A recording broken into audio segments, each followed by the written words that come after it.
Eh bien, bonjour à toutes et à tous.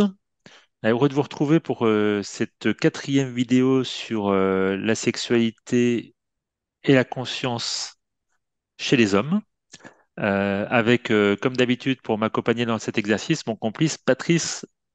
Salut Patrice. Bonjour David. Écoutez, c'est vraiment un plaisir de vous retrouver. Alors, je rappelle le principe de ces vidéos qu'on a décidé de réaliser avec Patrice. Alors, c'est la quatrième. Je vous mettrai dans la description le lien vers une playlist où vous pourrez revoir les vidéos précédentes si ça vous intéresse ou si vous les avez pas vues. L'idée, c'est vraiment de partager à travers un sujet qui est pas souvent évoqué, notamment du côté masculin, parce que c'est pas un sujet toujours très agréable.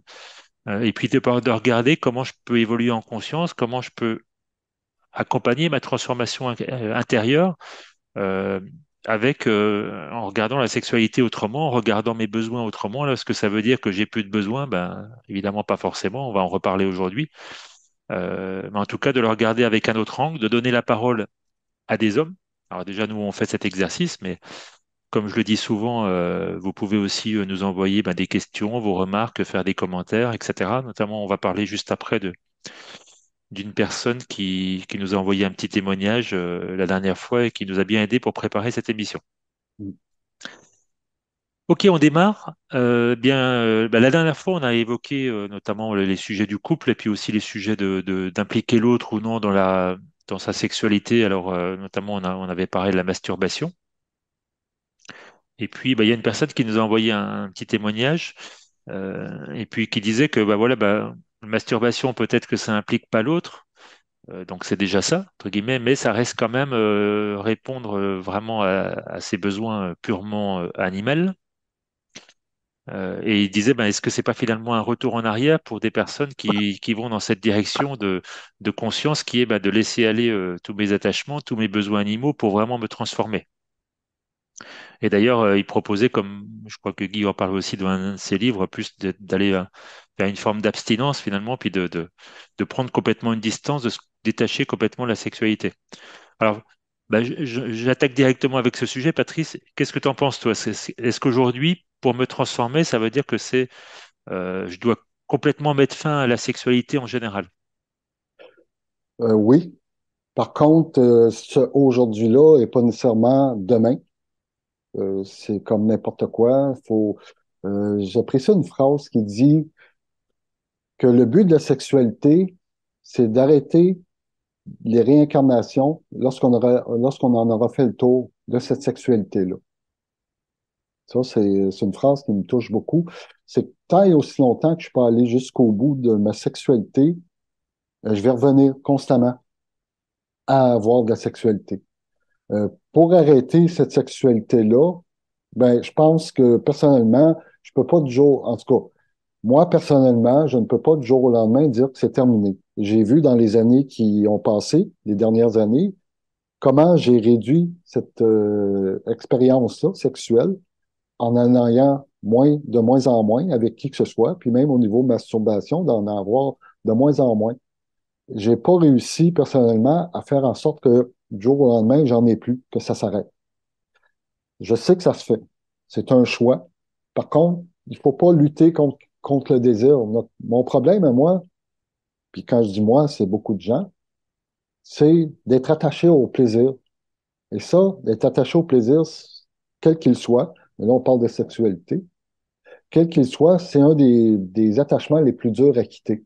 Bon, on pourrait nommer, comme je dis, il y en a plusieurs.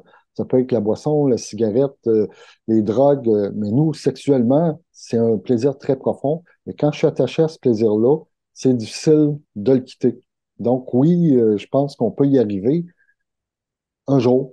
Puis ce jour-là dépend de chaque personne. Il y en a que c'est déjà fait, puis il y en a que c'est en train de se faire, puis il y en a que ça va être dans 10, 15, 20, 30 ans, j'ai aucune idée. Moi, c'est comme ça que je le perçois, c'est comme ça que je le vis. De ton côté, qu'est-ce que tu en penses, toi, David? Est-ce que tu vis la même situation? Bon, certainement un peu différent, mais en tout cas, ce que tu dis, c'est vachement intéressant pour moi. Oui, oui, me reconnecte vraiment à cette notion de plaisir que je retrouve aussi, par exemple, dans la nourriture. Hein, plusieurs fois, je me disais, tiens, pourquoi tu vas pas sur des expériences, je sais pas, de prana ou autre, je sais pas, j'ai des problèmes de dents, je suis pas toujours non plus dans une façon de m'alimenter qui me convient, etc. Ça me prend aussi des fois beaucoup de temps parce que j'aime bien me faire à manger. Et puis des fois, je me dis, mais pourquoi je laisse pas aller tout ça, quoi? Mais en fait, non, à l'intérieur de moi, il y a un truc qui me dit non. Et puis en même temps, effectivement, ce plaisir-là est vachement important pour moi. Toi, le plaisir du goût, par exemple, je préfère ne pas manger si j'ai pas un plaisir gustatif, par exemple. Toi. Ouais, Ça me dérangerait pas de pas manger. C'est comme j'aime bien boire un verre de vin, mais s'il est pas bon, je préfère pas en boire, toi. Parce qu'effectivement, il y a des personnes qui font aussi les choses pour répondre à un niveau biologique qui est un petit peu différent. Toi, par exemple, il y aura la sexualité pour reproduire. Alors que moi, je te rejoins plus, ça va être plus sur le côté plaisir. Alors, c'est pas ouais, mieux ou moins bien, hein, mais c'est cette notion d'attachement, oui, au plaisir, c'est quelque chose, toi, j'avais pas vu comme ça. Et c'est vrai, j'ai ce truc-là encore. Et puis bon, comme on disait un peu en introduction par rapport au côté abstinence, ben, euh, si j'ai un besoin, et puis même si je l'accueille, mais que je sens que ça pousse encore très fort, ben, que je vais pas me battre, quoi, parce que plus je me bats, plus je vais le renforcer, de toute façon. ouais, C'est plus de l'accueillir, de lui parler. Peut-être de temps en temps, je vais encore aller dans le sens de mon besoin, je vais encore combler mon besoin.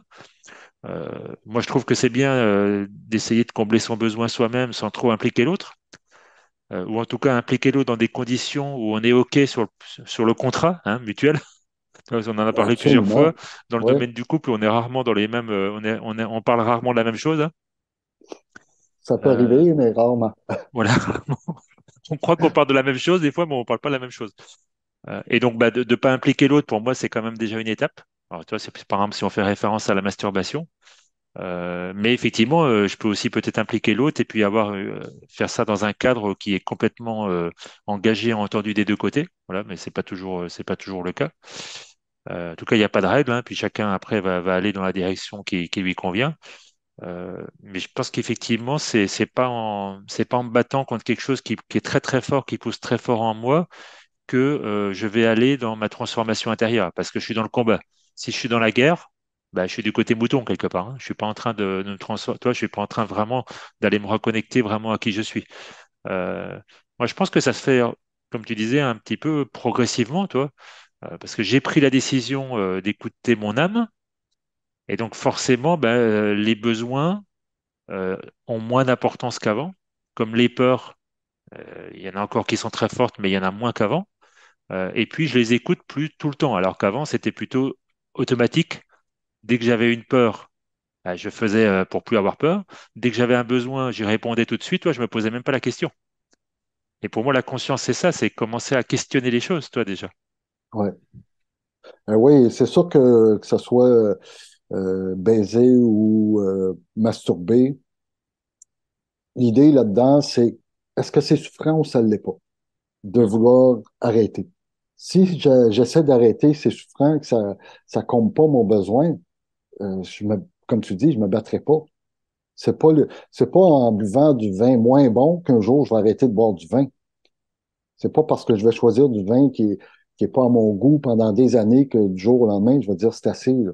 C'est, si j'ai besoin de boire du vin, ou de baiser ou de me masturber, je vais le faire, ça répond à mon besoin. Par contre, c'est d'aller voir ce besoin-là, qu'est-ce qui comble? Qu'est-ce que je comble en me masturbant? Quel besoin je comble en baisant? Mais si c'est plus souffrant que le plaisir que ça apporte, je veux pas me battre. Je veux pas me battre. L'idée là-dedans, c'est, je veux pas souffrir. J'ai pas à souffrir. C'est, quand je me bats, c'est que je souffre. Alors, si c'est pour me faire souffrir et que je fais pas souffrir d'autres personnes en même temps, je vais y aller. Je vais continuer à répondre à ce besoin-là de sexualité, quel qu'il soit. Du jour au lendemain, si ça devient souffrant pour X raison, c'est qu'il y a quelque chose que je comprends pas, que je fais pas, que j'écoute pas à l'intérieur de moi. Que ce soit animal ou pas, la sexualité, il faut pas que j'en souffre d'arrêter. Faut que ça vienne, faut que la décision concorde avec là où j'en suis. Et voilà, J'arrête ou je c'est ça. continue. Mais tu sais, moi, je me suis créé des expériences assez récemment un petit peu douloureuses, justement, parce que j'ai voulu aller un petit peu trop vite, d'être entre guillemets une bonne jument, toi. Et comme tu disais, il y a un moment, il y a ce décalage entre où j'en suis dans mes capacités, quelque part, dans les réponses à mes besoins ou pas, et puis mon envie ou mon mental ou mon ego spirituel, peu importe, qui lui veut absolument avancer, avancer, avancer, toi. Puis dire c'est pas possible en gros que j'ai encore tel ou tel besoin, toi. Et donc Ouais. de dire bah tiens, je veux même pas le combler, toi, parce que non, c'est plus moi, toi.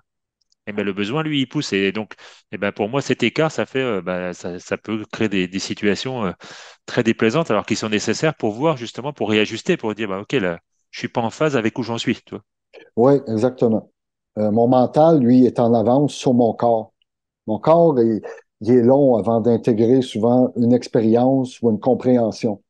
Alors, mon mental, lui, ses besoins, ses désirs, ses fantasmes, longs, ils sont longs, ils ont beaucoup de distance par rapport au corps qui réagit très lentement. La fréquence vibratoire du corps est beaucoup plus lente que tous les corps émotionnels, mentaux et psychologiques.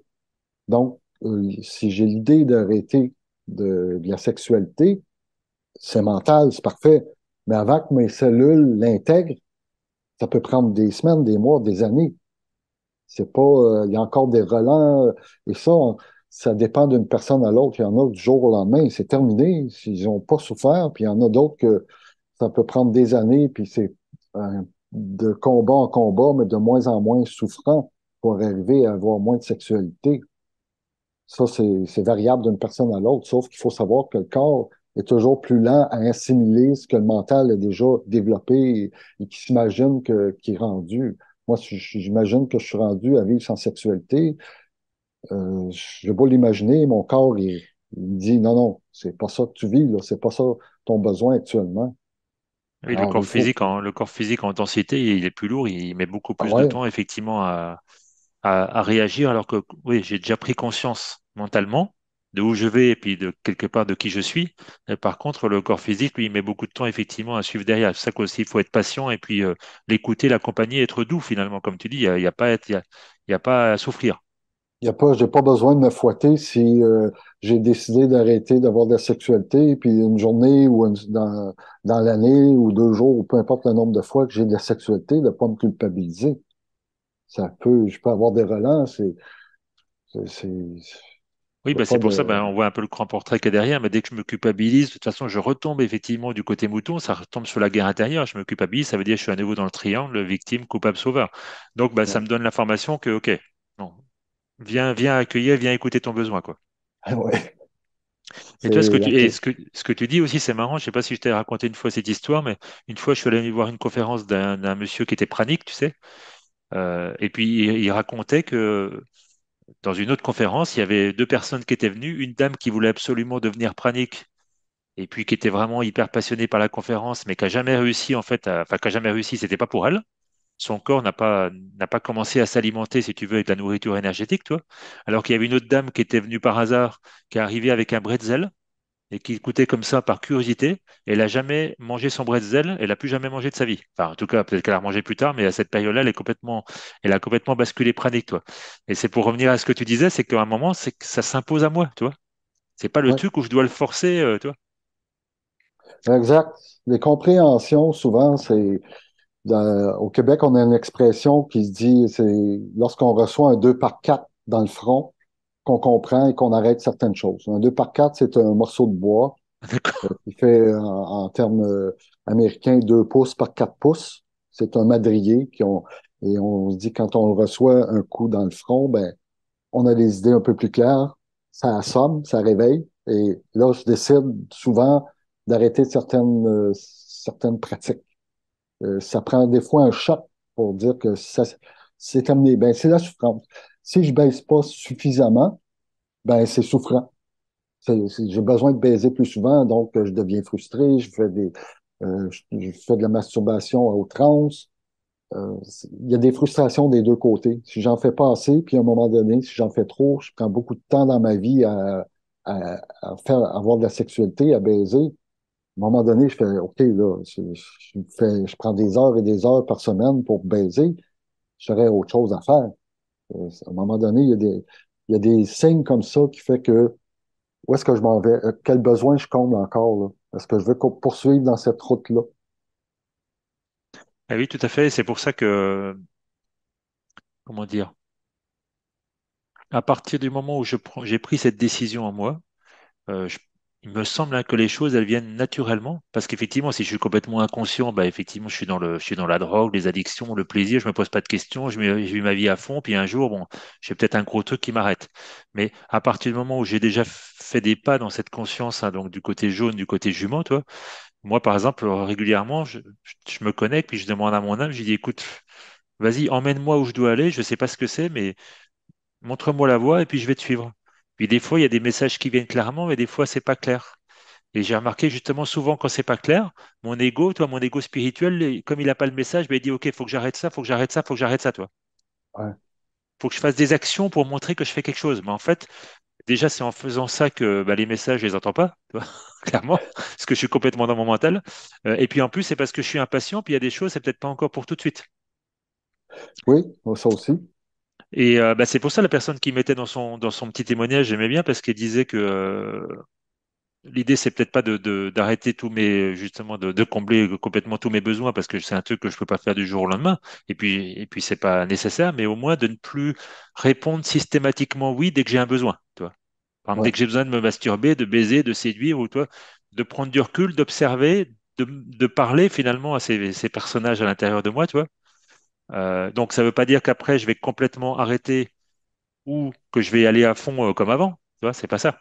Mais le fait déjà de parler, ça va enlever une grosse partie, ça va dédramatiser finalement la partie de moi qui dit il faut absolument baiser, il faut absolument manger, il faut absolument boire. En fait, on connaît tous ces mécanismes qui ont géré une partie de notre vie, clairement, tu vois, dans le passé. Hein.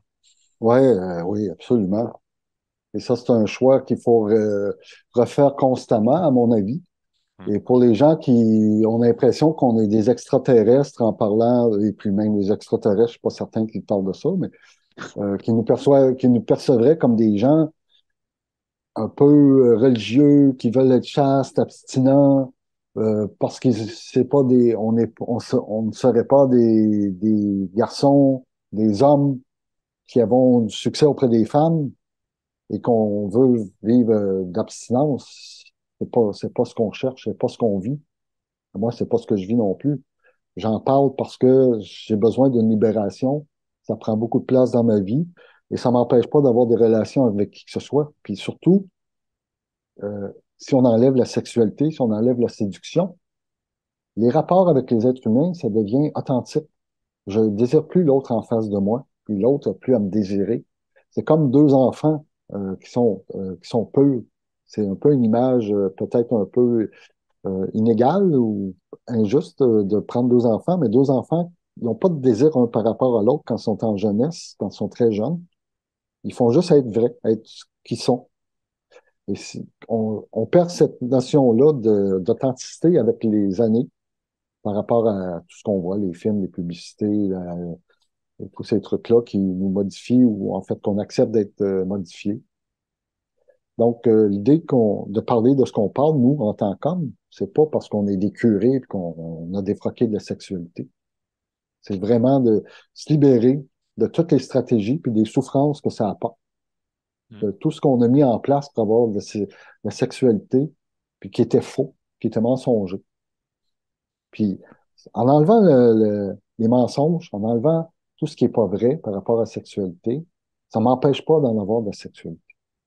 Je suis juste, si j'ai de la sexualité, si je baise, si je me masturbe, je peux le faire parce que je suis vrai. Ça veut pas dire que le RIP, je vais en avoir autant, mais au moins, je vais quitter le monde du mensonge, le monde de l'hypocrisie, puis le monde des stratégies pour avoir de la sexualité. Si je suis vrai, au moins, c'est un départ pour continuer dans ma voie d'être vrai, qui a de la sexualité ou pas, mais si j'ai de la sexualité, au moins, je vais m'arranger pour être vrai dans ce que je veux. Point. Bah oui, complètement, ce chemin, c'est un chemin de vérité, en tout cas de recherche de la vérité à l'intérieur de moi, parce que la vérité, c'est la vibration originelle, il n'y en a qu'une. Mais moi, j'enlève un petit peu les pelures de l'oignon et donc j'enlève des couches de mensonges, d'histoires que je m'étais racontées, tu vois, au fur et à mesure. Chaque fois que j'en enlève une, je me rends compte qu'il y en a encore une. Hein, et je parle vraiment pour moi là. Puis des fois, je dis putain merde, j'aimerais bien que ça s'arrête, tu vois. Et c'est pour ça que là, c'est le côté impatient qui revient. Mais en réalité, oui, ça part. Et c'est quand même une formidable aventure d'avoir euh, tu sais, comme disait Prem, de faire de la vie, c'est quelque chose c'est du renouveau tout le temps, quoi. C'est pas, je sors de plus en plus de la répétition. Et puis même si je vais encore effectivement combler encore certains besoins, hein, comme tu viens de dire, je vais le faire avec une autre approche, qui sera pas dans le mensonge, qui sera pas dans la stratégie. Donc c'est aussi une redécouverte, une façon de communiquer avec les autres différemment, de pouvoir parler à un homme, à une femme de la même manière sans faire des stratégies. Et puis peut-être s'il y en a une qui vient, de le dire à l'autre, tu vois, plutôt que Ouais. d'essayer de le manipuler par derrière. En plus, l'autre, il va le sentir, donc ça n'a absolument aucun intérêt. Et je parle pas que dans le côté sexualité, dans la séduction en général, hein. Regarde des chefs d'entreprise qui veulent séduire pour arriver à leur fin, même avec leurs employés, par exemple, tu vois, pour les amener à avoir un certain comportement ou à être plus productifs ou autre, ou avec des partenaires ou des clients, peu importe. Donc on fait ça tout le temps. Ah, c'est terrible. Enfin, en tout cas, moi, c'est vraiment, je le fais peut-être encore par moments sans m'en rendre compte, certainement, toi, mais c'est dès que je prends conscience, je peux plus. Ça peut plus. Et si je prends conscience que je suis en train de peut-être de manipuler quelqu'un ou d'attendre quelque chose de l'autre, je pense, enfin, en général, j'ai le courage de le dire maintenant, quoi. Ah oui, puis parfois c'est insidieux, dans le sens que c'est un automatisme qui peut Mhm. se mettre en place. Et avant que je me rende compte que cet automatisme-là, il est faux, que je répète ce que j'ai déjà fait, ça peut prendre un certain temps avant que je fasse OK, j'arrête là. Ça m'arrive parfois d'avoir l'automatisme qui est déjà en tête, mais de ne pas le sortir verbalement ou physiquement avec des gestes. Je le vois. Par contre, il y a des fois où parfois où ça part et ah, qu'est-ce que je viens de dire là ou qu'est-ce que je viens de faire là, c'est pas moi, ça. C'est pas ce que je veux faire, c'est pas ce que je veux vivre. Donc, le corps est encore des vieilles mémoires. Et comme tu dis, il y a des pleurs enlevées, il y a des pleurs à enlever. Et puis, quand j'en enlève une, ben, il y en a peut-être une autre un peu plus profonde qui se manifeste encore autrement. Sauf que d'être conscient de ce que je fais ou de ce que je dis. Quand je le vois apparaître là, au niveau mental, là, au niveau mental, c'est partout finalement, là, de ne pas me laisser aller, de prendre le recul, puis faire, oh, OK, j'allais dire ou j'allais faire telle chose, c'est pas moi, ça ne cadre pas avec ce que je suis.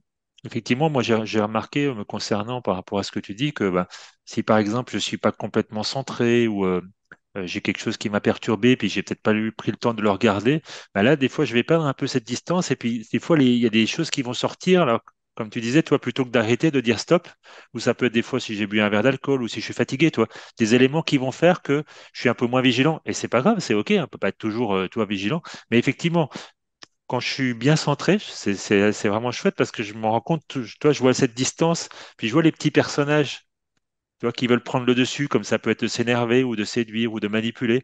Et puis là, comme disait la personne dans ce témoignage, simplement de leur parler gentiment, tu vois. Quand je dis gentiment, c'est plutôt avec cette bienveillance, toi, puis de regarder qu'est-ce qu'il y a comme besoin derrière, qu'est-ce qu'il y a comme peur. Et souvent, déjà, ça fait le travail. Alors l'ego spirituel, des fois, il n'est pas content parce que ça va pas assez vite. Mais là, vraiment, ça crée de la paix, de l'harmonie, quoi, et non pas la guerre de l'ego qui veut toujours plus, etc., quoi. Ah oui, absolument. C'est fascinant. Alors, écoute, on va peut-être clore ce sujet un peu, enfin clore, en tout cas sur la partie voilà, masturbation, tout ça, on en a déjà parlé pas mal l'autre fois, puis on verra il y a d'autres questions qui reviennent par rapport à ça. Euh, je te proposais qu'on aille un peu sur d'autres domaines ou qu'on revienne aussi sur des sujets dont on avait parlé, notamment il y avait la famille, les enfants, je crois qu'on voulait aussi parler de polyrelation. Mais avant de rentrer dans le détail, et ça fait le lien aussi avec la discussion qu'on vient d'avoir, puisqu'on a parlé d'attachement notamment, Ouais, d'attachement, de plaisir, j'avais envie de partager un petit poster. Alors, ça reprend, c'est un poster de Personocratia que j'utilise dans les ateliers, mais ça reprend un concept qui est bien connu, c'est qui est celui de la pyramide de Maslow.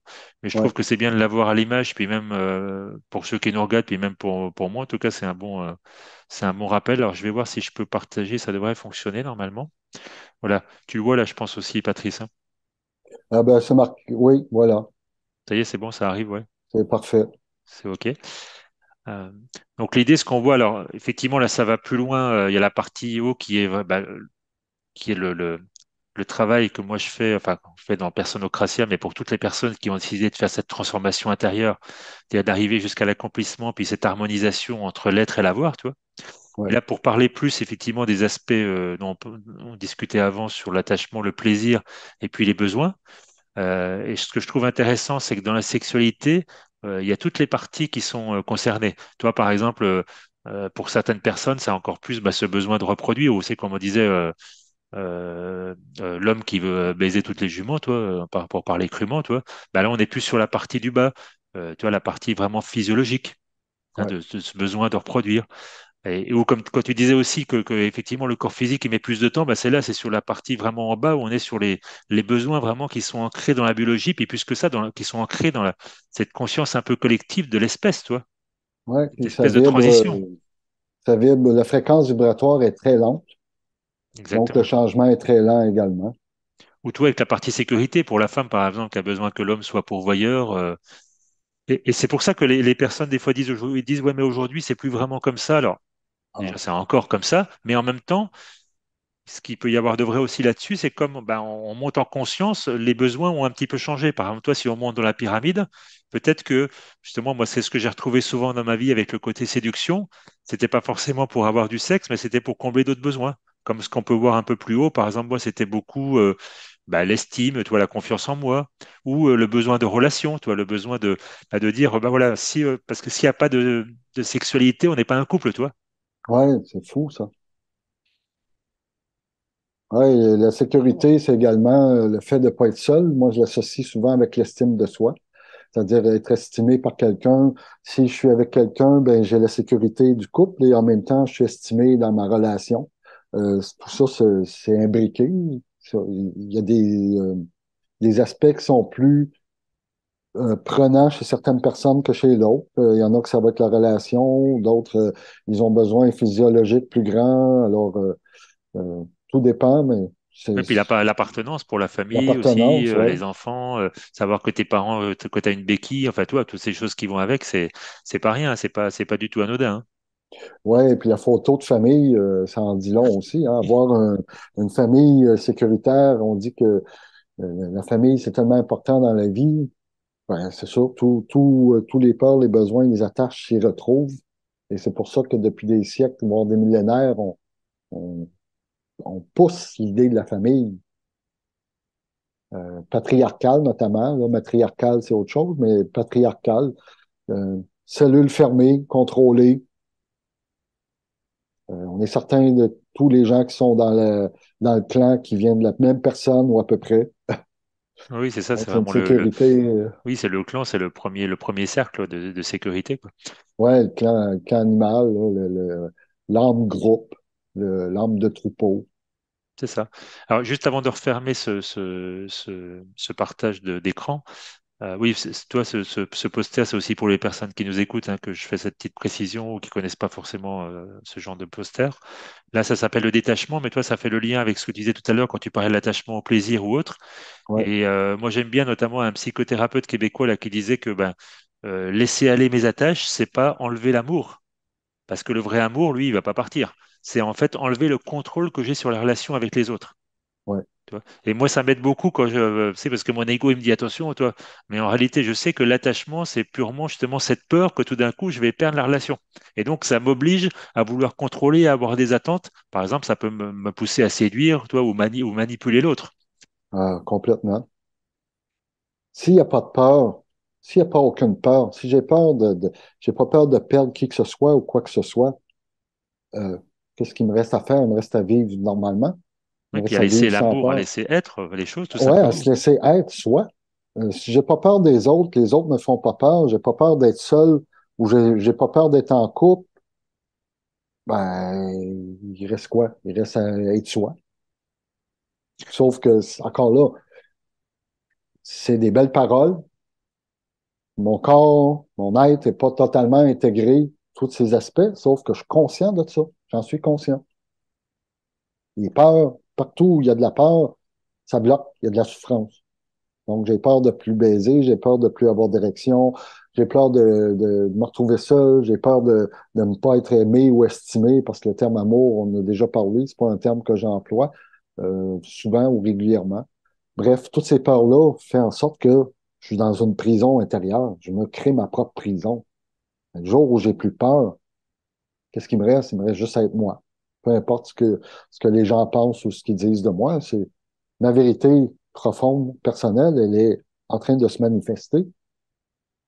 Et c'est ce que je souhaite vivre et c'est ce que je souhaite à tous mes collègues, femmes et hommes de la planète. Tout à fait. Ben, moi, ce que je remarque effectivement, c'est que depuis que je suis sur ce chemin, euh,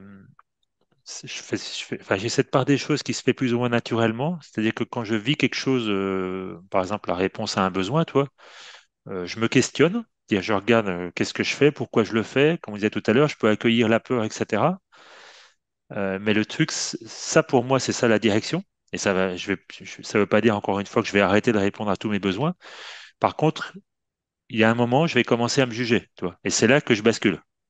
Ouais, Tu vois, comme tu disais, c'est la prison. C'est tout d'un coup, ah ouais, merde, t'as encore refait ça, ou tu y es pas arrivé, ou tu vois, etc. Et puis là, c'est fini. Et bah ça, ok, ça arrive encore par moment, c'est logique, hein, après avoir été conditionné pendant tant d'années, toi, à être dans ce jugement, ça va pas passer du jour au lendemain. Mais en tout cas, évidemment, c'est de moins en moins souvent, et puis surtout, je le sais. Donc à ce moment-là, j'ai le choix. En général, je dis stop. Vraiment, je me dis stop parce que je sais que je suis en train, c'est le mental qui est en train de repartir. Enfin, le mental dans le sens, la partie de moi qui juge, ces petits personnages, tu vois. Donc là, je dis stop, et puis je reviens à moi, et puis je reviens dans l'observation et l'accueil, et puis souvent, il y a l'harmonie qui revient, toi. Par contre, si je dis pas stop, alors ça peut être, bah, je sais pas, il y a une partie de moi qui veut pas, tu sais, un peu la partie qui veut rester dans la souffrance, toi. mm, Tu sais, le côté un peu victimisation, hein, on a tous eu un petit peu ce côté-là, on peut l'avoir encore. Bah là, en général, ça se passe pas bien. C'est-à-dire que ça va de mal en pis, toi. Parce que bah, je repasse dans le triangle, victime, coupable, sauveur, tu vois.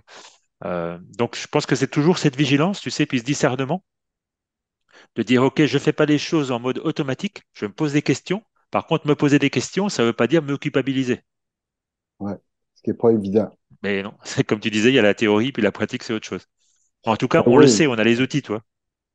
Et puis même, je dirais, j'ai l'impression des fois que j'accepte de faire en sorte, disons, on va prendre l'exemple de la masturbation. Mhm. Je vais complètement écarter tout raisonnement qui me pousse à questionner le besoin pour aller à la masturbation. Au lieu de me culpabiliser, là, je vais faire non. J'oublie tout ce qui est diéséque, tout ce qui est personnocratique. Je me lance en masturbation, peu importe, là, je veux rien savoir d'autre que d'avoir mon plaisir. Ça peut m'arriver, ça m'est arrivé déjà. Mhm. Faire, je balais tout ce que je sais, là, ce que je sais, et j'y vais. J'y vais. J'ai besoin. Je ne veux pas savoir quel besoin je comble, j'y vais. Par contre, sur le coup, c'est OK, je balance tout, mais après, comme tu dis, il y a de la condamnation qui apparaît, de la culpabilisation, pourquoi je suis allé, mais quand l'excitation est présente, elle est très forte, on dirait que mon mental fait comme tu reviendras, tu réfléchiras à ça après. Pas là, là. Pas maintenant. Et ça m'est arrivé de faire un switch entre les deux, là, je veux rien savoir, puis après, je reviens, puis je questionne. Il me semble que c'est J'ai pas de... un petit peu lié à ce qu'on a dit tout à l'heure, c'est-à-dire la conscience, en fait, voilà, je prends conscience de certaines choses et puis ensuite ça vient s'intégrer dans mes cellules et puis dans mes différents corps jusqu'au physique qui est le plus loin, toi. Ouais, Et donc, bah, il y a des fois, c'est pas encore ça, puis j'ai encore besoin de le vivre et d'accepter que j'en suis encore là, même si c'est moins souvent, même si je vais peut-être, justement, comme je vais pas être dans la guerre, je vais peut-être pouvoir prendre plus de temps pour comprendre quelle est la mécanique qui fonctionne aussi en moi, puis voir si j'en ai encore besoin ou pas, ou si je peux la modifier un petit peu, toi. ouais. Euh, Parce que ce que tu dis, pour moi, je le vois entre guillemets dans le bon sens, c'est ça, parce que si le besoin il est là absolument, puis que je veux absolument lutter pour dire non, non, mais moi je suis quelqu'un en conscience, je peux pas faire ça, ben, c'est là que je reviens dans la guerre. Tu vois. Absolument. Mais si à chaque fois je dis oui directement à tous mes besoins, puis je cherche même pas à comprendre, et puis que je me pose jamais de questions, je vais pas non plus, toi. Donc c'est ce discernement-là, mais sur le moment, je pense que ça se travaille pas sur le moment, c'est je le travaille en amont, puis progressivement ça change, tu vois. Oui, je suis d'accord. Euh, dans l'émotion, je vois pas. C'est après coup. Et comme tu dis, c'est sûr que l'idée, c'est pas de se taper sur la tête. Je peux pas, en tout cas, je pourrais, mais là, je le fais pas, d'être capable de tout arrêter à tous les niveaux. Oui, puis voilà, on peut pas non plus tout faire dans tous les domaines en même temps. Je pense qu'on chacun on travaille aussi à son niveau. C'est très personnel. Moi, ce que je retiens toujours, tu vois, c'est la répétition. C'est ce que je suis dans un phénomène vraiment toujours répétitif.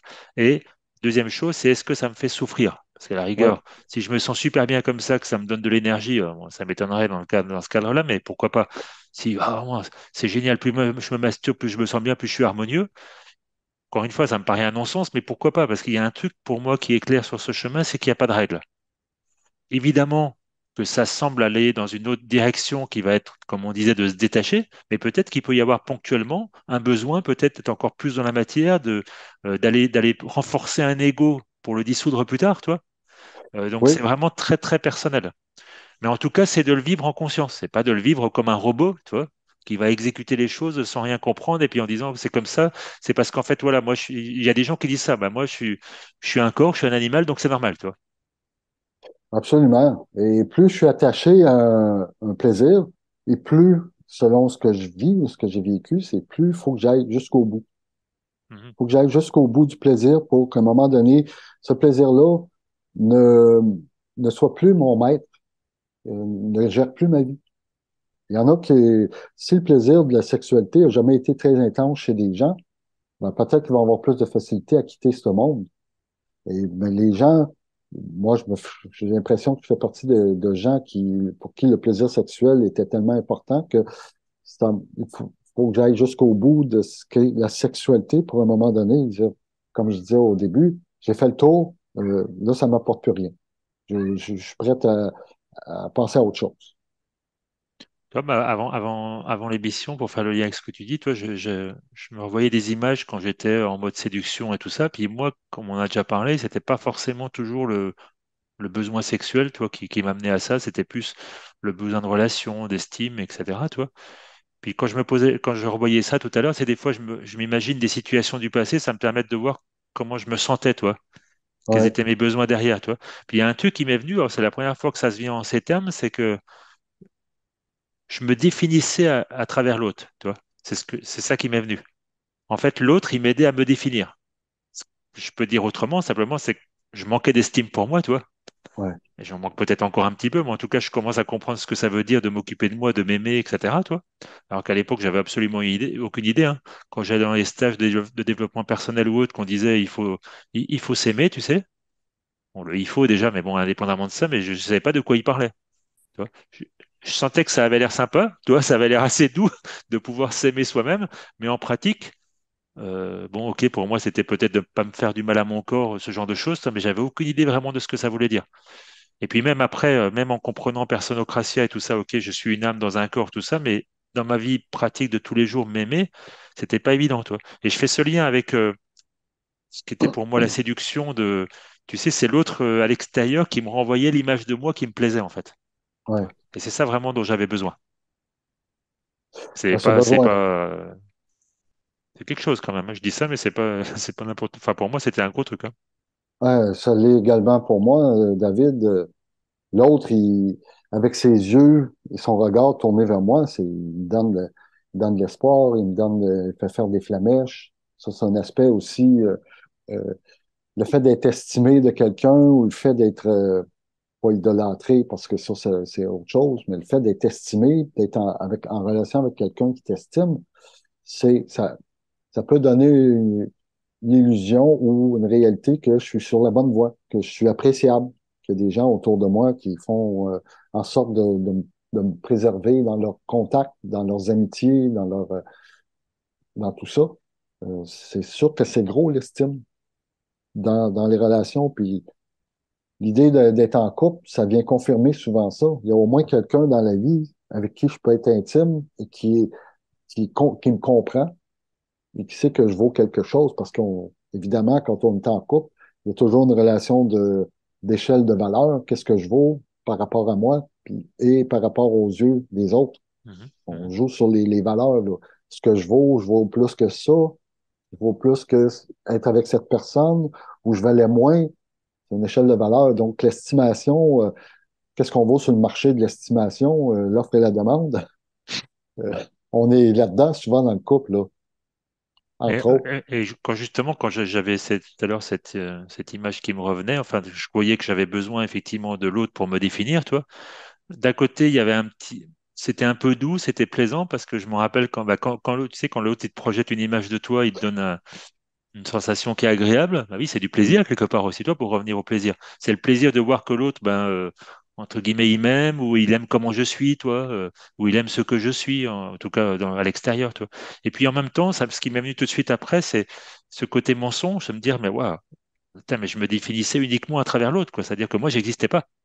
Ouais, Tu vois. Euh, et bon, j'aurais pu continuer comme ça toute ma vie. Il semble que je suis venu sur cette terre pour vivre une autre aventure et puis de me découvrir, tu vois. Et donc, en même temps, j'ai un petit peu une nostalgie, mais ça, c'est purement mon ego, hein, c'est clair, tu vois. Mais quand j'ai cette petite nostalgie, tu vois, ben, je me dis, mais attends, mais aujourd'hui, je suis en train de découvrir qui je suis, c'est énorme, quoi. Tu vois, c'est incomparable, en fait, ce que ça apporte. Alors, c'est un petit peu plus long, tu vois, c'est pas le petit plaisir tout de suite, mais je trouve qu'en termes de force intérieure, ça me remplit beaucoup plus et surtout, ça ne dépend plus de l'autre. ouais, Parce que c'est ça le truc, c'est que tu as besoin toujours. Donc, si par exemple, si tu as une séparation, tu vas essayer de trouver une autre personne. Si c'est ton patron, tu vas essayer d'en trouver un, etc., etc. Tu vas toujours trouver quelqu'un d'autre pour. On revient à combler le besoin extérieur. Mais toi, je suis plus dans la sexualité, mais c'est toujours lié, hein, c'est la séduction et tout ça. Toi, c'est toujours, euh, toujours l'image de l'autre. Et en fait, enfin, en tout cas, moi, je faisais ça à un moment, c'était inconscient, je m'en rendais vraiment pas compte. J'allais toujours vers ça, si tu veux, toi. Puis la personne qui me renvoyait pas une bonne image, tu sais, c'est comme la critique, la personne, je la jetais ou je faisais celui qui n'avait pas entendu et je passais à autre chose, toi. ben ouais. Parce qu'il fallait que mon besoin oui, mon besoin d'estime et puis que cette image de confiance extérieure, que je la vois en permanence, toi. Oui, et combien de fois dans une vie de rapport de couple, je me suis effondré parce que l'autre me quittait. Euh, J'avais tout investi dans son estime de moi. Et là, cette personne-là qui m'estimait tant disparaît. Et comme c'était ses yeux et sa personnalité qui me faisait vivre, au lieu de m'écouter moi, au lieu de dépendre uniquement de mon âme et conscience, de pas dépendre, mais d'écouter mon âme et conscience pour ce que je suis, je m'effondrais. L'autre qui me donnait vie disparaît. Et c'est beaucoup lié aussi, on en parle souvent, là, mais des couples monogames, de la famille fermée. C'est ce rapport-là qui est très, très malsain, de dépendre de l'autre pour vivre et que ça permet pas la solitude de soi. Quand l'autre est toujours en train de m'estimer ou de d'évaluer ce que je vaux par rapport à ses yeux, ben, à un moment donné, je perds je perds ma conscience de moi. J'ai besoin de l'autre. Ça se fait en automatisme. J'ai besoin de l'autre d'entendre, de voir dans ses yeux qui je suis. C'est normal qu'après une séparation où l'intimité était profonde, les relations étaient intenses, qu'il y a un effondrement parce que j'ai tout investi, ma valeur dans l'autre et l'autre n'est plus là pour me rendre ce que je croyais être à travers elle, à travers ses yeux. Complètement. Ce que tu dis, ça me donne envie de faire la transition avec l'autre sujet que vous voulez aborder, qui était sur notamment la polyrelation. Et j'ai envie de dire en général, on en parlera certainement plus en détail après dans une autre vidéo, on verra là le temps qu'on prend sur le sujet, mais en général, tu sais, l'idée c'est de sortir un peu de tous ces dogmes, de toutes ces croyances, comme tu disais, de la famille fermée ou la monogamie. Encore une fois, c'est pas bien ou mal, ça veut pas dire qu'il faut pratiquer l'un ou l'autre, ça n'a aucune importance. Mais l'idée c'est de pouvoir voir toujours les choses autrement. Et comme tu l'as précisé plusieurs fois, et ça pour moi, ça reste vraiment la règle, c'est à partir du moment où je dis la vérité que je fais plus de stratégie pour avoir ce que je veux et que j'exprime les choses clairement à l'autre, là, ça ouvre l'infini des possibles finalement, parce que tout est possible, en fait, on peut tout vivre, on peut tout demander à partir du moment où ça se fait sur cette base de vérité et de sincérité, quoi. Ouais, c'est pas évident d'affirmer ou d'être authentique avec quelqu'un pour parler de ses besoins parce que ça peut faire en sorte que la personne disparaisse à jamais de notre vie. Si je suis vrai dans ce que je demande ou ce que j'attends, ben, pas d'attendre de l'autre personne, sauf que si je veux quelque chose d'une personne, que je lui dis qu'elle m'attire, que je la veux, que j'ai besoin de son contact physique, émotionnel, que cette personne-là me répond non, je peux rien faire pour toi, eh ben, ça se pourrait que ça finisse la relation qui était établie. Ça, je dis pas qu'il faut être prêt à ça. Parce que moi, j'ai pas l'impression d'être toujours prêt à ça, de savoir que si je suis vrai avec une personne, ça risque de la faire disparaître de ma vie parce qu'on ne se rejoint plus, parce que mes demandes ont été trop intenses ou que ses demandes à elle sont trop intenses. Je suis pas capable de les supporter ou ça rompt le lien qu'il y avait de collègues, d'amitié, des trucs comme ça. Donc, parenthèse fermée. Non, mais je rebondis quand même là-dessus parce que tu as bien fait d'insister sur cette parenthèse. Là, tu vois, sur ce sujet, je serais, entre guillemets, presque un tout petit peu plus cadré, j'ai envie de dire. Mm. C'est-à-dire que il me semble hein, qu'à partir du moment où j'ai fait ce choix intérieur, puisque ce choix, c'est de dire la vérité, d'être vrai, même si j'ai pas envie, j'ai peur de ce qui va se passer avec l'autre, à un moment, ça finit par sortir, quoi. Les vérités s'expriment, et puis effectivement, ça va amener à la fin de la relation ou pas. Mais je crois que, j'allais dire, j'ai plus le choix. En fait, bien sûr, j'ai toujours le choix, mais comme j'ai fait le choix d'être dans la vérité, eh bien, ça va s'imposer dans la relation, quoi. Au moment de poser les choses sur la table, toi. Quelles que soient les conséquences, et même si les conséquences vont me faire peur, toi. Ouais. Merci pour le peaufinement, le cadre. Non, mais c'est comme ça que je le vois et aussi que je l'ai vécu, et c'est extrêmement déplaisant. Mais à un moment, ça peut plus être autrement, quoi. C'est-à-dire que tout ce qui est faux, et encore une fois, ce qui est faux, c'est pas l'autre personne. Non, Et ça veut pas dire des fois que la relation va s'arrêter, mais tout ce qui était faux dans la relation, comme tout ce qui est faux en général, est en train de partir. Et en fait, moi, quand je souffre, qu'est-ce que je fais? Ou quand je résiste, bah, j'essaye juste de garder ce qui était faux, parce que j'ai peur qu'il parte. Mais en même temps, j'ai ouais, demandé à mon âme d'enlever ce qui est faux. Alors, qui va pas. Tu vois. Donc en fait, au fond de moi, il n'y a aucun doute. Je sais que ce qui est faux, je le laisse partir. Mais en même temps, je dis, ah bon, si ça pouvait partir un peu moins vite ou ça, pas tout de suite. C'est un peu la négociation, donc là, ça va pas. ouais, on dirait que l'âme négocie pas trop trop. Eh non, en Donne général, c'est carte pas comme ça. blanche et oublie la négociation, c'est parfois tout ou rien. Et moi, Bon, si j'ai négocié, justement, parce que comme tu dis, c'est dans ce domaine-là, bah, c'est difficile, ou difficile de voir ce qui peut se passer avec l'autre, ou de vie, finalement, quand on a vécu toute une vie, en tout cas, je parle pour moi, avec des besoins affectifs à combler, et puis que souvent c'était à travers seulement quelques personnes parce que j'ai pas d'enfants, etc. Bah, effectivement, ce chemin-là, il est pas facile parce que je sens le moment où effectivement il y a de moins en moins de, de, de stratégies pour avoir l'affection de l'autre, tu vois. ouais, Mais en même temps, de se dire, mais qu'est-ce qui va se passer? Est-ce que finalement, je suis capable de prendre soin de moi tout seul? Moi, j'ai eu cette peur qui est venue souvent, souvent. Et comme je disais tout à l'heure, plus j'apprends à m'aimer, plus je me rends compte, bien sûr, que c'est possible. Et ça peut faire rire les personnes qui nous écoutent. Mais pour moi, avant, c'était pas possible. Je pouvais presque tout faire tout seul, mais il y avait un truc que je pouvais pas, c'était ça, quoi. C'est-à-dire l'affection d'un couple, d'une compagne, d'un partenaire, peu importe, quoi. Euh, c'est le truc, je me disais, je peux pas vivre sans, quoi. Et ça veut pas dire que j'ai à vivre sans. Mais en tout cas, c'est important de me rendre compte que je peux vivre sans. oui, Parce que absolument. sinon, c'est de l'attachement. Et donc, je vais tout faire pour le reproduire et le garder, tu vois. D'autant que c'est encore une programmation qui vient des médias qu'on a mis en place par le cinéma, par la publicité. Donc, Oui, on est programmé à ça. Puis en plus, non seulement on est programmé mentalement, mais on le vit physiquement. oui, donc Patrice, parle-nous un peu donc de la polyrelation. Tu l'as évoqué dans ta première vidéo. Et en tout cas, bon, moi, c'est un domaine que je connais pas du tout. Puis je trouve que ça peut être vraiment intéressant de voir ton expérience et puis bien sûr tes ressentis hein, par rapport à ça surtout. C'est incroyable la polyrélation, euh, ce que j'ai vécu, parce que j'ai été, en fait, je me suis programmé pendant des décennies à être un couple monogame fermé, jaloux, possesseur, unique propriétaire de la personne avec qui j'étais. Il y a un jour, il y a quelqu'un qui m'a écrit, on s'est rencontrés parce que la personne trouvait que ce que j'écrivais, ça leur rejoignait, puis ce que je parlais dans mes livres, ben, dans mon livre en fait, et dans les vidéos que j'avais pu faire, ça leur rejoignait.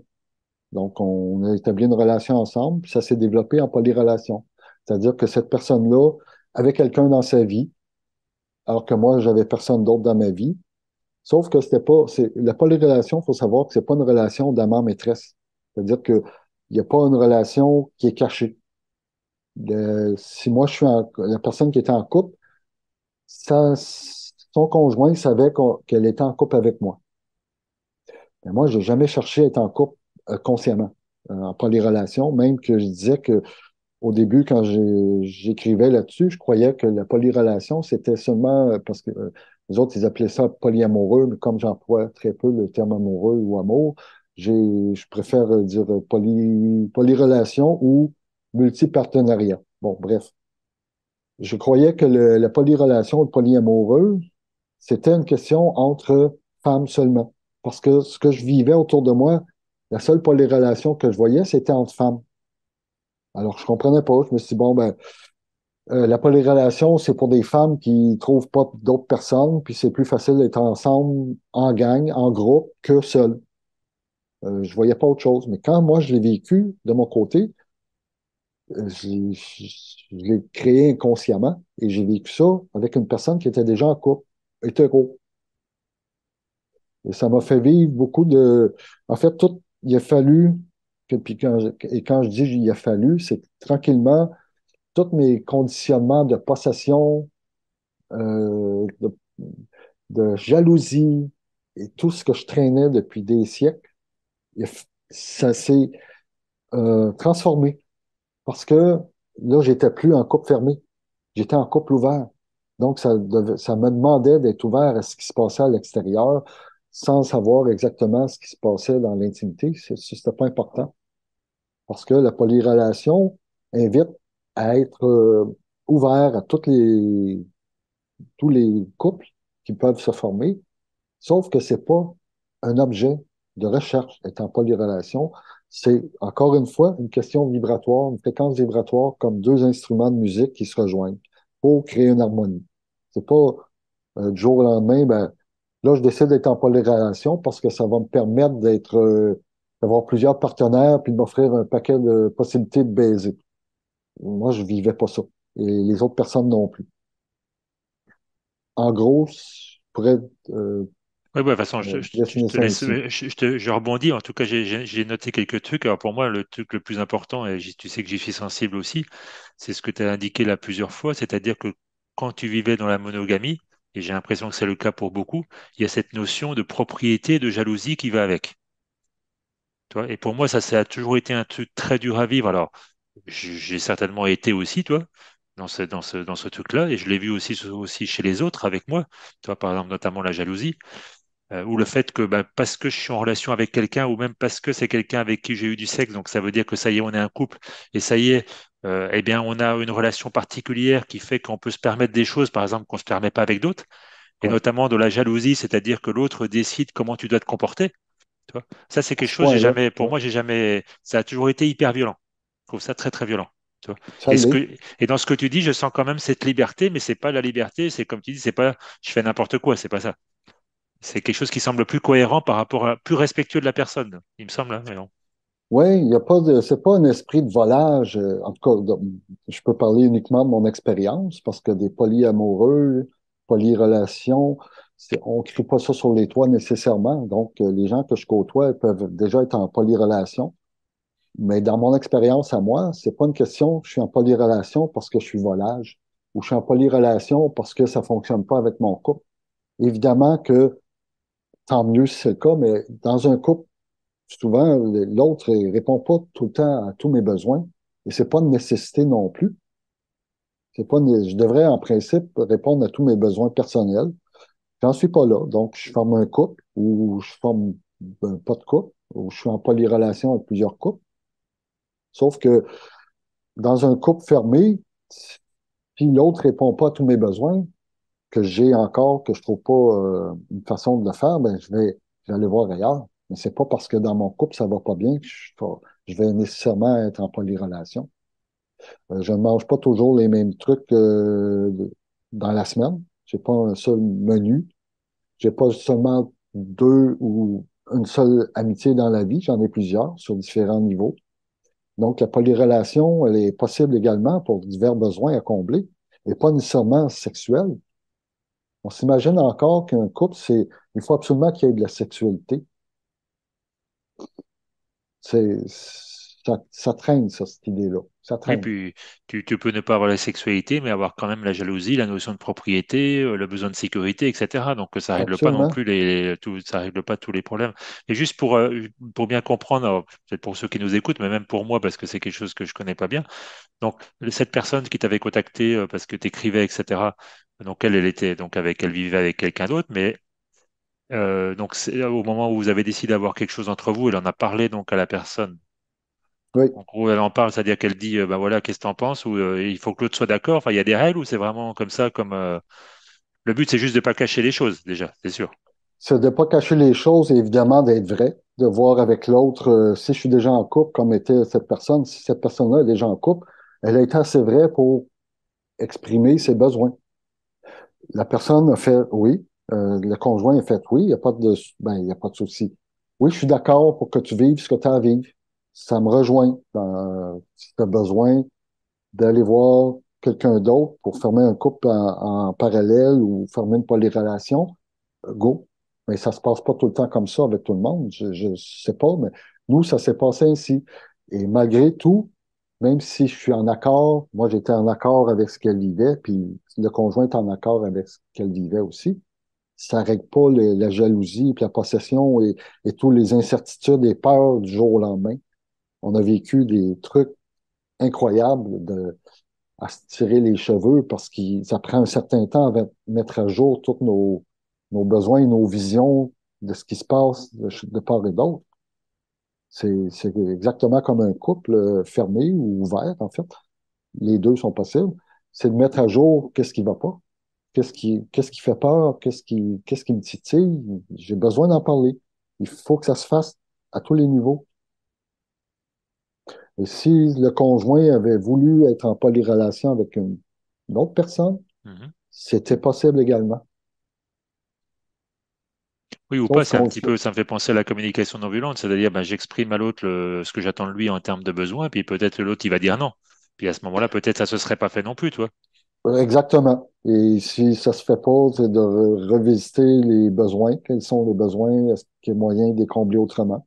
Parce que souvent, l'idée d'être plus on est plusieurs, ça le dit, polyrelation, ben, ça demande beaucoup d'ajustements à tous les niveaux parce que les disponibilités sont restreintes, là. C'est plus juste deux personnes, là. On devient à trois ou à quatre personnes. Moi, c'est resté à trois personnes.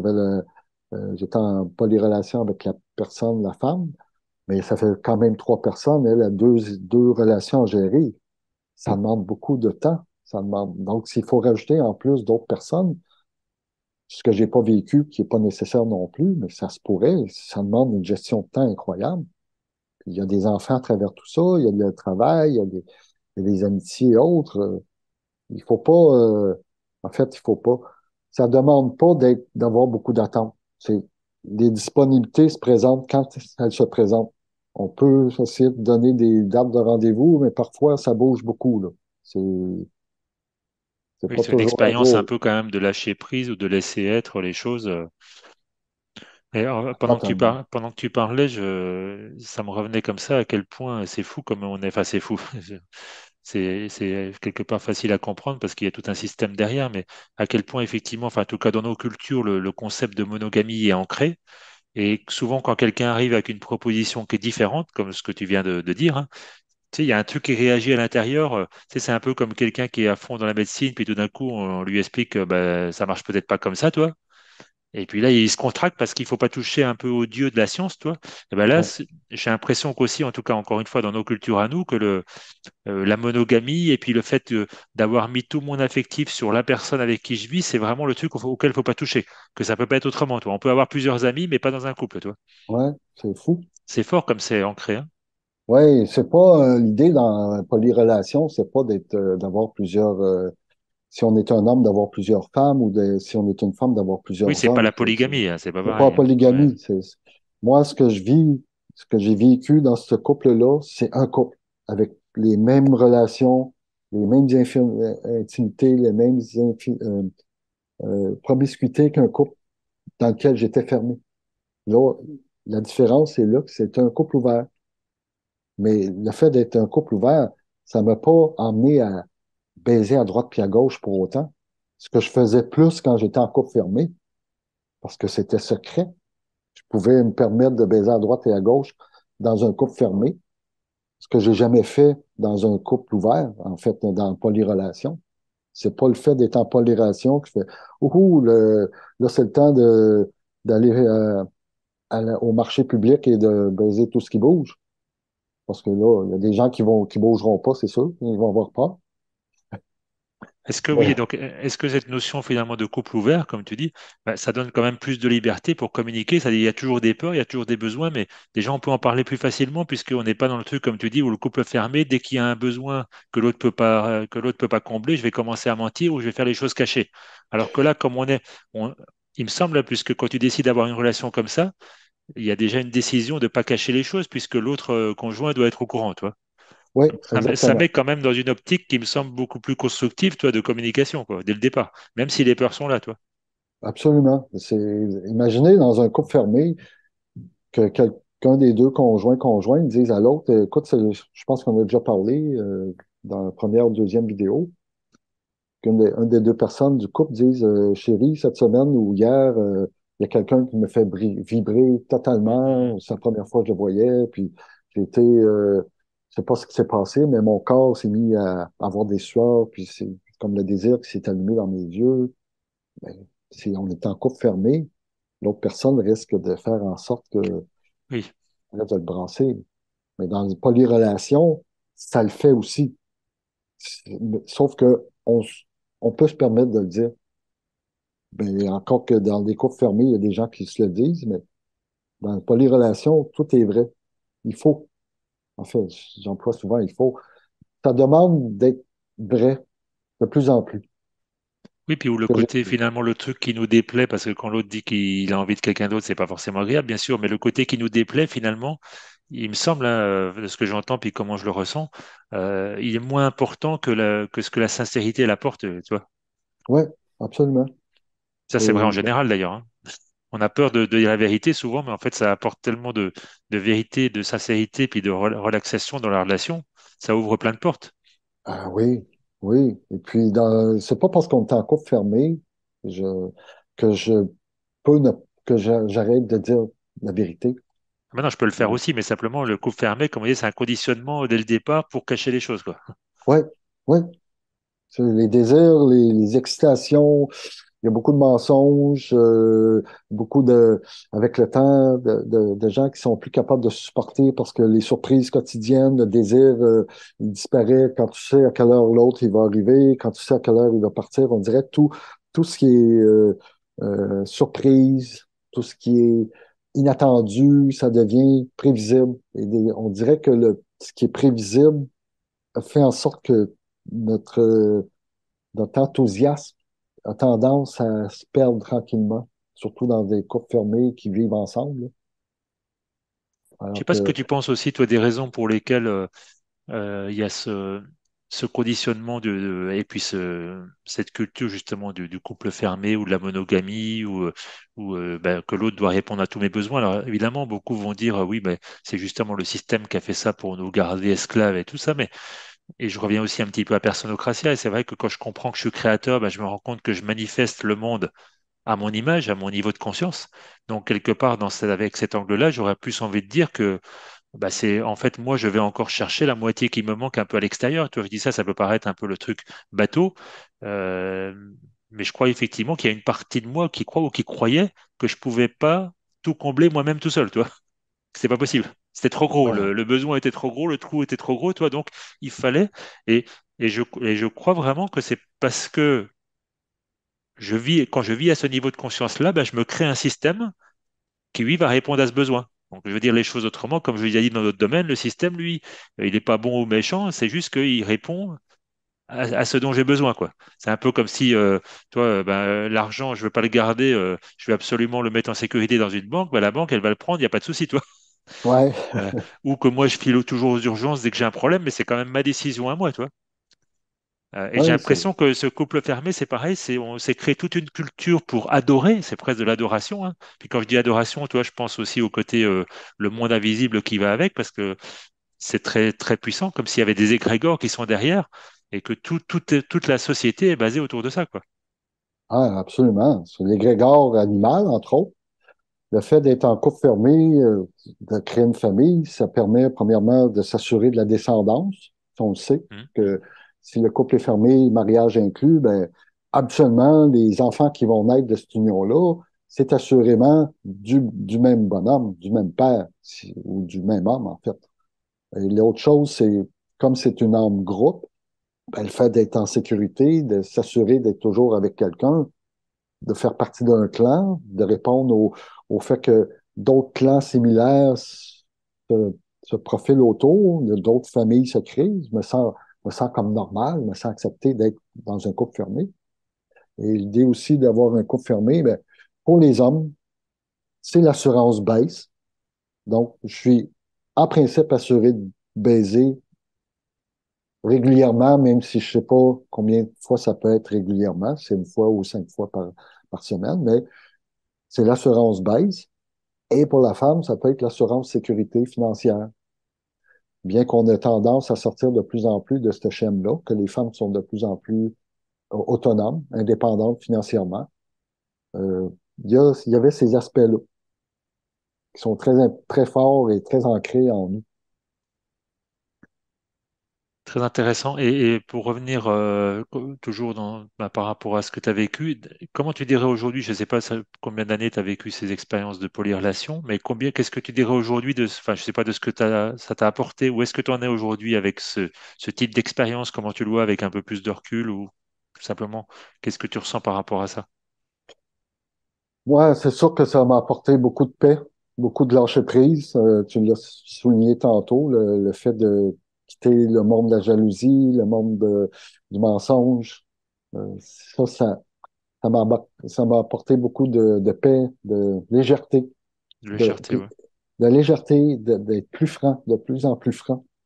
Qu'est-ce qui va pas? Qu'est-ce qui te tracasse alors que quand j'étais en cours fermé, c'est des trucs que j'arrivais pas à dire. Mais en polyrelation que j'ai vécu, on dirait que ça poussait encore plus de dire ce qui se passait, d'être franc. Et d'autant que on avait fait tous les deux de la communication non violente ou de la communication consciente de Rosenberg. Donc, ça impliquait d'être encore à ce niveau-là en communication directe. Ça m'a apporté beaucoup. Euh, des gros lâcher-prise. C'est vraiment là, de me sentir, de ne pas être obligé de quémander du sexe, alors que cet aspect-là de polyrelation, on dirait que le sexe, il se commandait pas, il se quémandait pas. Ça arrivait, c'était parfait, ça arrivait pas, c'était parfait, j'étais pas en manque. Euh, Est-ce que c'est dû à la polyrelation? Peut-être, peut-être pas. Sauf que c'est un aspect qui, pour moi, était très important parce qu'il m'a libéré beaucoup de mes attentes, beaucoup de pertes d'attentes, beaucoup, beaucoup, parce que je suis plus en possession de l'autre, je ne suis plus en possession de l'autre. C'est sûr que je peux le vivre dans un couple fermé, ce que j'ai pas fait, mais en polyrelation, ça me demandait de ne plus être un possesseur, de ne plus être un jaloux. C'est une grosse libération. Euh, De toute façon, bah, comment je peux être relaxé alors que si je suis toujours obsédé par la jalousie, la propriété de l'autre, la peur de perdre l'autre, etc., c'est pas possible, toi. Ou par tous c'est les pas possible. mensonges qu'il faut que je raconte, que je sois sûr que l'autre va pas découvrir la vérité, que je sais pas que j'en vois beaucoup comme ça, qui cachent leur téléphone ou qui leur retournent, ou toi, pour pas voir les SMS. Enfin, c'est un monde de folie, et puis c'est épuisant, hein. J'ai Oui, pratiqué à une époque, c'est vraiment épuisant, quoi. Enfin, moi, ça m'a toujours fait un grand écart à l'intérieur, que c'était pas juste, mais il y a des personnes qui sont assez fortes là-dedans. En tout cas, bon, c'est des expériences qui sont à vivre et je juge pas ça hein, du tout. Au contraire, on passe tous par des choses un peu comme ça où on se raconte des histoires, mais les stratégies qu'on met en place, j'ai envie de dire, c'est monstrueux. Enfin, c'est comme ça que. Et donc, je comprends tout à fait que enfin, quand tu parles de libération, oui, oui, je vois très très bien ce que ça a pu représenter, ouais. ouais, ça a été sur des années aussi, cette relation-là. Et tu sais, souvent on entend dire le cliché, ce qu'on sait pas, ça nous fait pas mal. Ce que tu sais, en fait, tu sais, j'ai cru ça longtemps, que ce que l'autre ne savait pas, ça lui faisait pas mal, sauf que c'est pas important qu'elle le sache, que ça ne lui fasse pas mal. Moi, ça me faisait mal parce que je le savais. Moi, je le portais dans mes cellules, dans mon corps, puis à un moment donné, c'est là où on développe des maladies, des maux de gorge, toutes sortes de trucs, parce que l'énergie qui est enfermée à ne pas dire finit par vouloir sortir d'une façon ou d'une autre. C'est pas vrai que ce qu'on sait pas, ça fait pas mal. Oh non, c'est Peut-être que l'autre exactement le le sait pas, contraire. moi je le sais, et c'est à moi que je m'en prends, c'est pas à l'autre. Même si l'autre le sait pas, à un moment donné, elle le sent, elle le sait, Et puis la surtout, personne. si je cache quelque chose, je le fais par peur. Tout Et le ça, je temps. peux te dire, moi, ça m'est arrivé justement dans le passé plein de fois dans mes anciennes relations, tellement j'avais peur. Je mettais des mensonges sur des mensonges, je savais même plus que c'était un mensonge. Et puis je pensais, puis je me disais, de toute façon, tout le monde fait pareil. Toi, c'était un peu, évidemment, je me cherchais des explications pour me déculpabiliser. Mais le truc, c'est la peur qui gagne, quoi. C'est-à-dire que c'est la peur qui gère complètement tout de A à Z. Ouais, ouais, Et ça peut, comme tu dis, ça ne peut que créer des maladies, créer des choses surtout quand on monte en conscience et que tu sens que c'est pas juste. Tu commences à te poser des questions et tu te dis, merde, mais je vis encore comme ça, non, c'est pas possible, quoi. Non, mais ça, c'est clair, hein. Et donc, comme tu dis, ouais, non, mais c'est comme quand on dit toute vérité n'est pas bonne à dire. Ben, ce que ça veut dire surtout, c'est que en disant la vérité, effectivement, ça peut être très déplaisant. Ah oui, mais de toute façon, si je le fais pas, ben, qu'est-ce qui va se passer? Ben, je vais ça va continuer être à pire. m'enfoncer, et puis un jour ou l'autre, de toute façon, ça va exploser. Donc, Ouais, ça va être pire. en tout cas, oui, non, mais les mensonges dans les relations. Alors, moi, j'ai surtout vécu dans le couple, mais j'ai vu aussi dans ma famille. Enfin, j'ai pas d'enfants, mais dans ma famille, côté de mes parents, etc. Enfin, on va pas évoquer aujourd'hui les secrets de famille ou des choses comme ça, mais c'est parce que la notion de secret, c'est ça, c'est le truc, on l'a complètement enterré. Le mensonge, il est là depuis des années, et on croit que comme on l'a enterré, ça fait pas de mal. Ça peut plus faire de mal, quoi. Alors qu'il est là, il est insidieux, il ronge, parce que, comme tu disais, on est enfermé dans un carcan. Et je peux pas être connecté, je peux pas être en harmonie. Il y a toujours ce truc-là qui est derrière, quoi. C'est comme une épée de Damoclès. Ah oui, oui. Et Et dans je les suis familles, on con. vit comme ça, c'est incroyable. Et quand je suis dans le mensonge, de toute manière, mon corps, il me le fait sentir. Mm. Je le sens. Je suis mal à l'aise, j'ai des tremblements, j'ai la bouche sèche, il y a plein de symptômes qui peuvent faire en sorte que quand je suis dans le mensonge, je me rends compte que je suis dans le mensonge parce que mon corps me le dit. Peut-être que l'autre le voit pas. Moi, je le sais. Moi, que je le sais quand je vibre, je suis mal à l'aise, que je dis une chose qui est pas vraie ou qui est semi-vraie ou qui est pas totalement vraie. Mon corps le dit. Il me le dit. Donc, déjà, au départ, c'est un signe de faire en sorte de prendre conscience, en prendre conscience.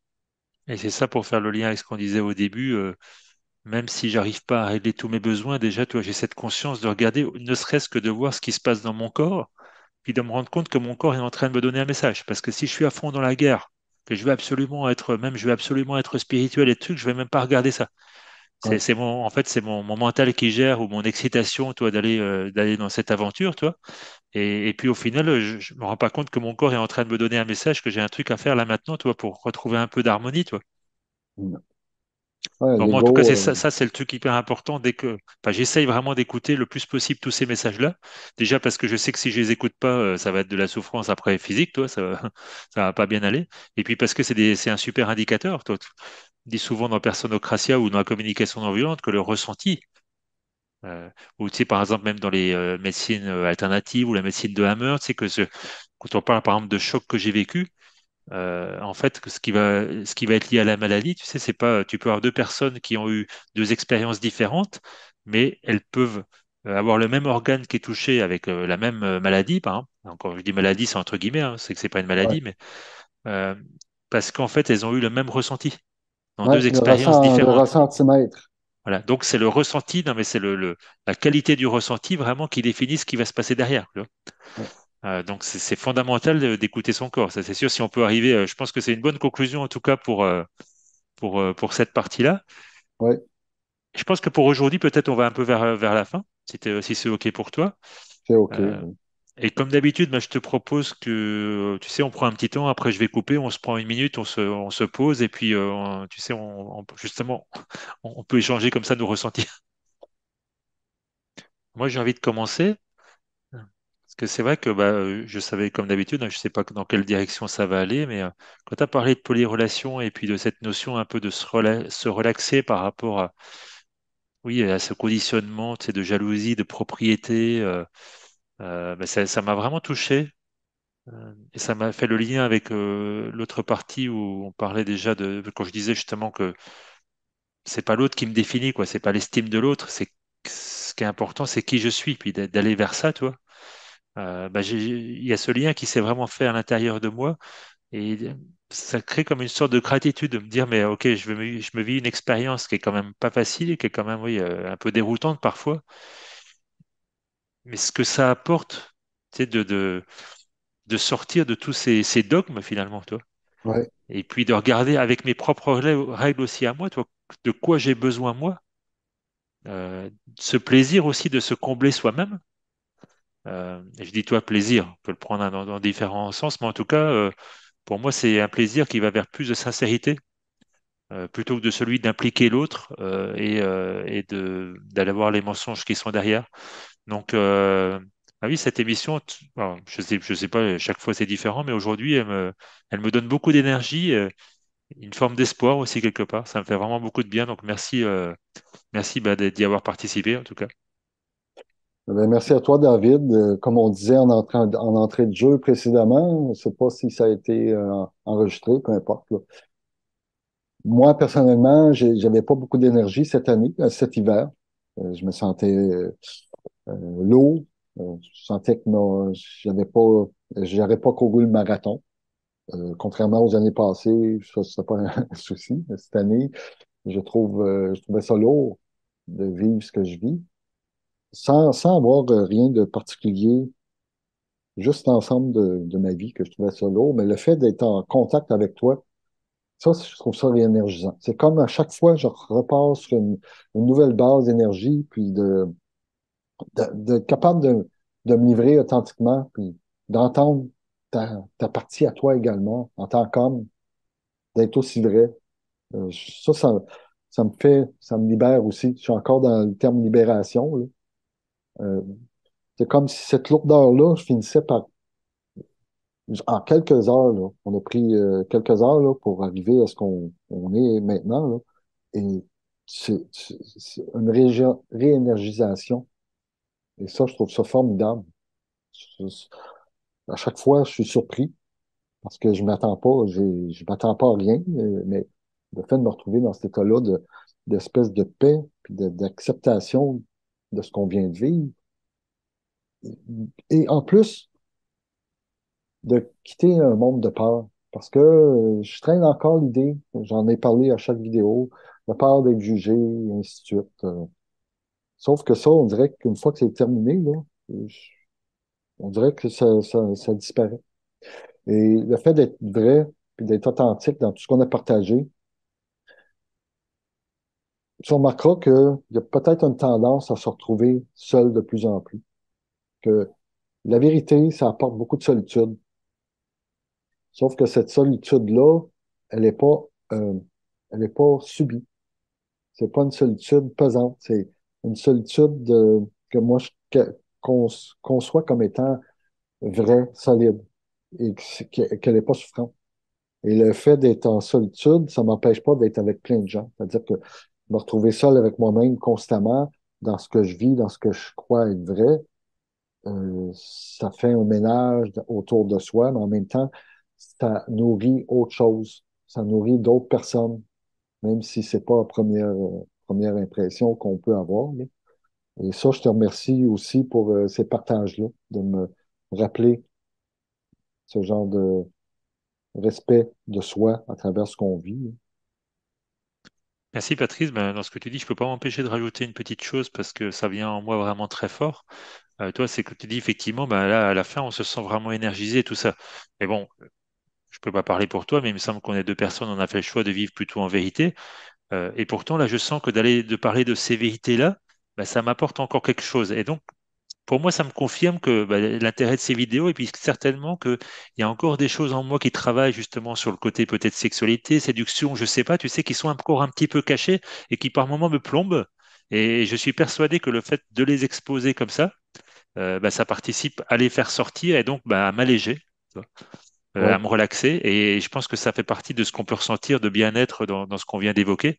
Et ben, en tout cas, s'il y avait un objectif, encore une fois, c'est de faire les choses évidemment sans attente ou avec le minimum d'attente. Mais je pense s'il y avait un objectif quand j'ai commencé à faire cette vidéo, en fait, c'était vraiment ça. C'était que l'homme, dans le sens, hein, le mal, hein, et pourquoi pas aussi les femmes, parce que évidemment chacun a sa problématique, mais puissent oui, se rendre compte que tous ces mécanismes qui sont à l'œuvre en nous, de vraiment de ces besoins qui nous poussent là et aussi où on se juge derrière si on fait bien, pas bien, etc. Mais que tout ça, c'est hyper lourd en fait. Ça nous plombe complètement dans notre vie et qu'il est temps Ouais. d'en sortir. Absolument. Encore merci et bravo. Merci Patrice, merci à tous de nous avoir écoutés. N'hésitez pas à partager cette vidéo, à en parler autour de vous. C'est vraiment important de simplement de diffuser, puis ça résonne pour les gens pour lesquels ça résonne et ça va pas plus loin en termes d'attente. À bientôt. Bye À bye. bientôt. Bye bye.